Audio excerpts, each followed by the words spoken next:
Hai teman-teman semua, Halo. aku habis dari kecamatan tadi, ketemu Pak Camat.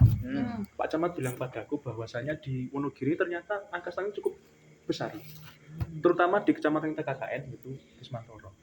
Nah, aku pikir kita perlu untuk membuat program kerja untuk menurunkan angka stunting di Wonogiri ini. Nah, menurut teman-teman gimana nih caranya kita? Bentar dulu, stunting itu apa sih?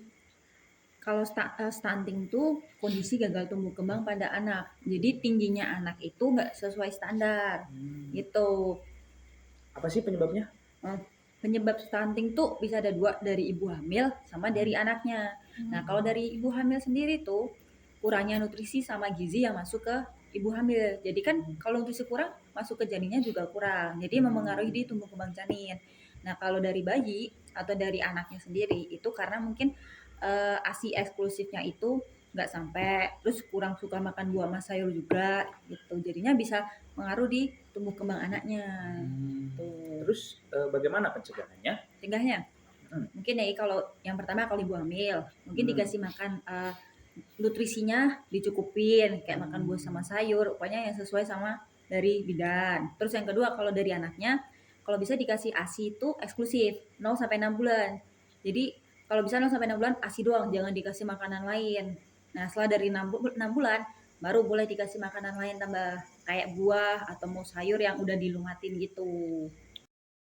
Nah, ada usul nggak buat proker kita nanti? Betul. Gimana kalau kita buat sosialisasi apa itu stunting, terus apa penyebabnya dan bagaimana pencegahannya? Gimana? Itu dia. Tapi kalau menurutku perlu juga ditambahin sosialisasi untuk protein. Boleh tuh. Ada usulan lain lagi? Ini juga gimana kalau ada sosialisasi mengenai manfaat air putih, buah sama sayur ke anak-anak. Kan kalau di usia anak-anak itu kan masih kayak butuh nutrisi sama gizi buat tumbuh kembangnya. Dan juga anak-anak kan suka minum yang manis daripada air putih. Jadi gimana nih kalau kita kasihlah sosialisasi seperti itu biar anak-anak biar minum air putihnya bisa lebih banyak gitu. Boleh. Boleh juga sih, apalagi kan anak-anak susah ya buat makan sayur. Benar. Oh iya, aku mungkin bisa usul lagi ya. Gimana kalau kita nambahin proker sosialisasi terkait makanan 4 set 5 sempurna? Itu, kupikir udah banyak dan bagus-bagus. Kira-kira ada tambahan lain nggak dari teman-teman?